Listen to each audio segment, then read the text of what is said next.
Hi everyone, welcome back to our channel. आज के video में हम लोग बात करने वाले हैं रिवीजन करने का बेस्ट तरीका क्या है, रिवीजन कैसे करें। आज के वीडियो में इस पर डिस्कस करने वाले हैं।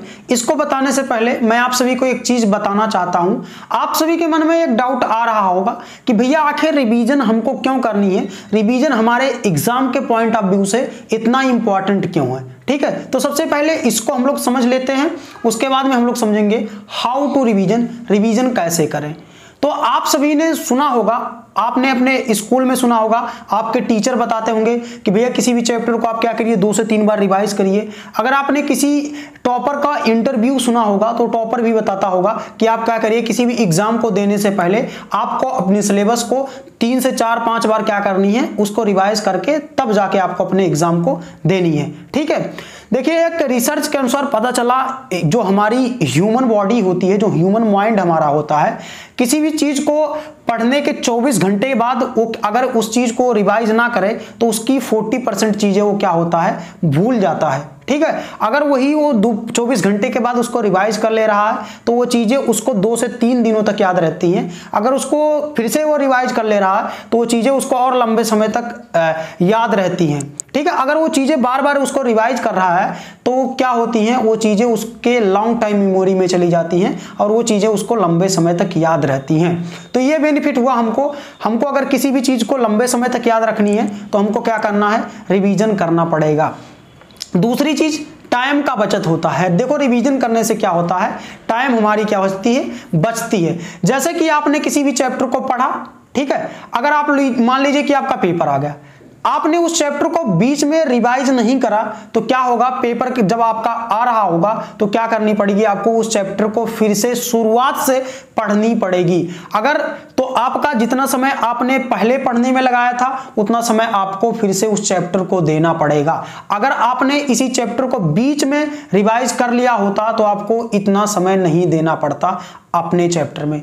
दूसरी चीज, आपको घबराहट नहीं होगा जब आप अपनी चीजों को, अपने सिलेबस को 2 से 3-4 बार रिवाइज कर लिए हो तो आपको एंजाइटी फील नहीं होगी, घबराहट नहीं होगा। ठीक है, देखिए आप अगर किसी भी चीज को एक बार पढ़े रहते हो तो आपके मन में डाउट आ रहा होता है कि भैया कहीं हम एग्जाम के दौरान इस चीज को भूल ना जाए, लेकिन आपने उसी चीज को 2-3 बार 4 बार रिवाइज करके अच्छे तरीके से पढ़ा है तो वो चीजें एंजाइटी फील नहीं होती, आपको घबराहट नहीं होता है।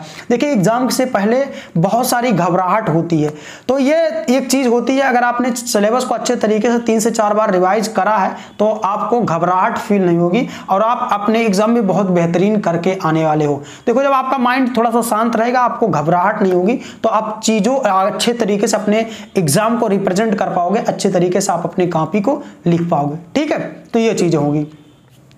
अब बात आती है रिवीजन कैसे करा जाए, हाउ टू रिवीजन, रिवीजन करने का सही तरीका क्या है। ठीक है, तो हैविंग ए सिंगल सोर्स, आपको क्या करनी है, एक सिंगल सोर्स को क्या करनी है, प्रेफर करनी है। एक सिंगल चीज को आपको क्या करनी है, फॉलो करनी है। मल्टीपल सोर्स को आपको फॉलो नहीं करनी है, क्योंकि आप सिंगल सोर्स को फॉलो करोगे तो अच्छे तरीके से उस बुक के सारी चीजें आप कवर अप कर ले जाओगे। ठीक है, देखिए चीजें क्या होती हैं, आपके पास एनसीईआरटी के नोट्स होने चाहिए। ठीक है, अगर आप नोट्स हैंड रिटन नोट्स बना ले रहे हो तो ज़्यादा बेटर है, नहीं तो मार्केट में नोट्स अवेलेबल है, वहाँ से उन नोट्स को क्या करिए, आप परचेस कर लीजिए। उसके बाद में अब इन नोट्स को आप रिवीजन करिए, रिवाइज करिए। तो पहला रिवीजन आप जब करोगे तो आपको कुछ ज़्यादा समय लगेगा, लेकिन दूसरा रिवीजन करोगे तो कुछ कम समय लगेगा, तीसरा रिवीजन करोगे तो और कम समय लगेगा।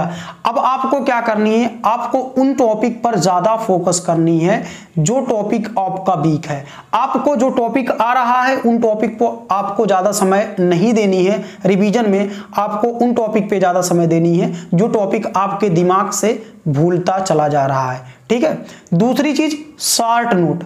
अब देखिए आपका नोट्स जो है, तो आपके पास कई सारे सब्जेक्ट हैं, जैसे मैथ हो गया, हिंदी होगी, इंग्लिश होगी, हैं, और आपके पास जब आपका नोट्स होगा तो कई सारे नोट्स आपके पास हो जाएंगे और नोट्स काफ़ी लेंदी हो जाएगा, काफ़ी मोटा हो जाएगा, तो रिवीजन करने में आपको थोड़ी सी कठिनाइयाँ होंगी।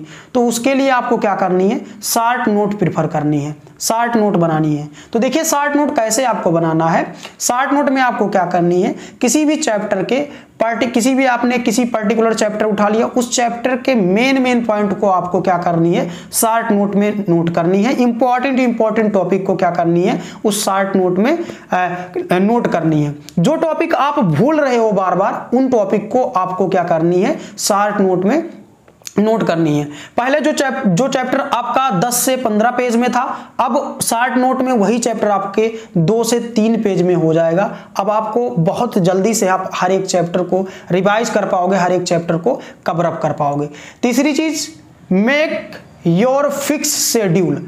आपको क्या करनी है, फिक्स शेड्यूल बनानी है कि 24 घंटे में इस समय हमको सारे चैप्टर को क्या करनी है, रिवाइज करनी है। देखिए रिवीजन आपको कब करनी है, जब आपका पूरा पढ़ने का मन कुछ ना कर रहा हो, जब आप पूरा थक चुके हो पढ़ने से, ठीक है, तब आपको क्या करनी है, चैप्टर को रिवाइज करनी है। ठीक है, आपका जो प्रोडक्टिव समय है उस पर आपको क्या करनी है, न्यू टॉपिक पढ़नी है। और रिवीजन कब करनी है, जब आप थोड़ा सा बोर हो चुके हो, तो क्या करिए, किसी चैप्टर को उठाइए और उस चैप्टर को अच्छे तरीके से रिवाइज करिए। ठीक है, और प्रोडक्टिव समय को आपको कहां पर देनी है, अपने न्यू कॉन्सेप्ट पढ़ने में लगानी है। तो 24 घंटे में लेकिन रिवीजन आपको जरूर ही करना है। ऐसे आप करो, देखो आपके अंदर कितना इंप्रूवेशन आने वाला है। तो आज के लिए इतना ही, मिलते हैं अगले वीडियो में। आई होप ये चीजें आपको समझ में आ गई होगी। कोई भी क्वेरीज हो तो नीचे आप कमेंट बॉक्स में कमेंट करके जरूर बताएं। यार अगर आप हमारे चैनल पर नए हो तो चैनल को सब्सक्राइब कर लो, बेल नोटिफिकेशन को ऑल पर प्रेस कर लो, ताकि हमारे वीडियो की नोटिफिकेशन अब तक सबसे पहले पहुंच पाए।